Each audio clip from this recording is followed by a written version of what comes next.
प्यारे बच्चों, तो आज की इस वीडियो में हम इस प्यारे से न्यूमेरिकल को करेंगे सोल्व। तो चलिए फिर कॉपी और पेन निकाल लीजिए और सोल्व करते हैं।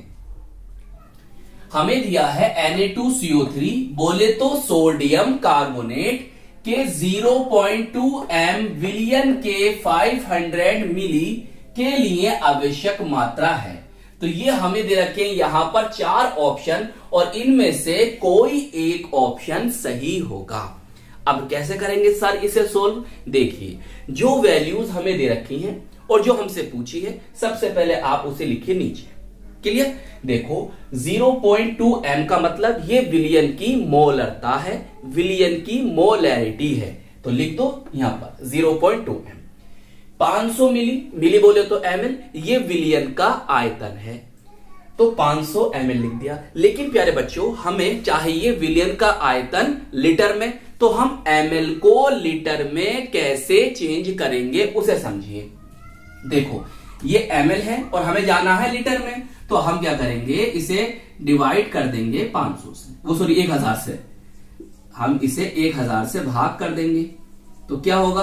देखिए, इन 2 जीरो से 2 जीरो चले गए, 5 ही कम 5 और 5 दूनी 10, बोले तो 1/2 लीटर आ जाएगा। सही, एल बोले तो लीटर, चाहे तो इसे आगे भी सोल्व कर सकते।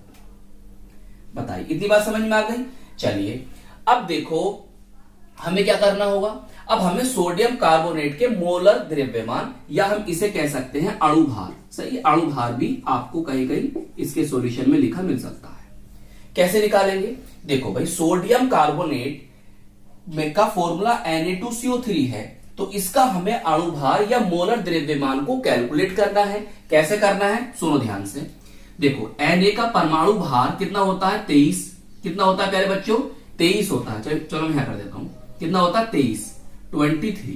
और कितने परमाणु हैं Na के? सर 2 हैं, तो गुणा 2 कर दो। प्लस अब कौन आया? कार्बन। तो कार्बन का परमाणु भार कितना होता है? सर 12 होता है। चलिए फिर आगे, अब कौन सा परमाणु है? सर ऑक्सीजन है, और ऑक्सीजन का परमाणु भार होता है कितना? 16। और कितने परमाणु ऑक्सीजन के? सर 3 है, तो गुणा 3 कर दो। क्लियर? इनकी जब आपस में गुणा करोगे प्यारे बच्चों और जोड़ोगे इन्हें, तो बन जाएगा 106 ग्राम पर मोल इसका मात्रा। बताइए, इसका मोल द्रव्यमान भी आ गया। अब हमें क्या करना है, हमें सोडियम कार्बोनेट की आवश्यक मात्रा को कैलकुलेट करना है। तो हम लिख देंगे सोडियम कार्बोनेट की आवश्यक मात्रा, जिसे हम प्रदर्शित कर रहे हैं कैसे? W2 से। सही है? तो प्यारे बच्चों, जो सोडियम कार्बोनेट है वो ये कौन है? ये विलय है। तो विलय के लिए हम अगर विलय की भार की बात करें तो W2, और अगर हम विलय के मोलर द्रव्यमान या अणुभार की बात करते हैं M2। ये तो मैं आपको पहले ही बता चुका हूं। अब मेरी बात ध्यान समझो, यहां पर सोडियम कार्बोनेट की आवश्यक मात्रा हमें ज्ञात करनी है। देखो, आवश्यक मात्रा के स्थान पर प्यारे बच्चों आपको यह भी लिखा मिल सकता है कि सोडियम कार्बोनेट का द्रव्यमान ज्ञात करो या सोडियम कार्बोनेट का भार ज्ञात करो। बात एक ही है, चाहे भार लिखा जाए, चाहे द्रव्यमान लिखा जाए, चाहे आवश्यक मात्रा लिखी भी आ जाए, तो आपको W2 ही कैलकुलेट करना है।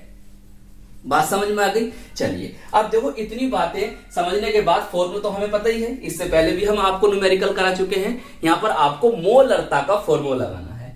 तो मोलरता को हम डिनोट करते हैं, प्रदर्शित करते हैं कैपिटल M से। फॉर्मूला क्या बनता है भाई? विलय का भार या विलय का द्रव्यमान या विलय की आवश्यक मात्रा। और विलय कौन है आपका?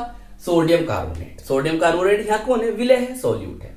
चलिए, अब विलय का मोलर द्रव्यमान या विलय का अणुभार, और विलय कौन है? सोडियम कार्बोनेट बटे आयतन लीटर में। सही, ये फॉर्मूला होता है, अच्छी तरह से याद कर लो। देखिए, यहां पर आपको ये दे रखा है, जी सर दे रखा है। यहां पर आपको इसका मोलर द्रव्यमान, जी सर हमने अभी कैलकुलेट करा है, दे रखा है। आयतन, जी सर हमें दे रखा है, यह है आयतन। और हमसे पूछा क्या है? W2। सही है, सोडियम कार्बोनेट की आवश्यक मात्रा पूछी है।